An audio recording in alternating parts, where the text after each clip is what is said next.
Hello, people! What is likely to do after completing your cleaning task? Final check is very important to make sure that the area is ready for guests or other staff. What should you do to perform a final check after cleaning an area? First, place any used cloth as appropriate. Make sure you don't leave any cloth in a public area.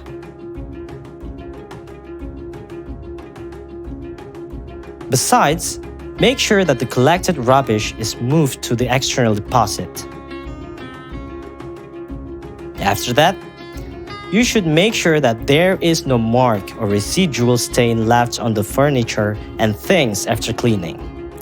Detergent mark is the most common leftover stain post-cleaning activity. All the pieces of cleaning equipment must be returned back to where they belong for further use. Make sure you put all the chemical substances to their place as appropriate to prevent spills or unexpected danger.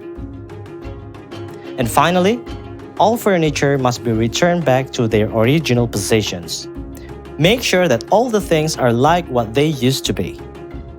Before leaving the clean area, you can now remove the yellow sign so that people can freely use the area.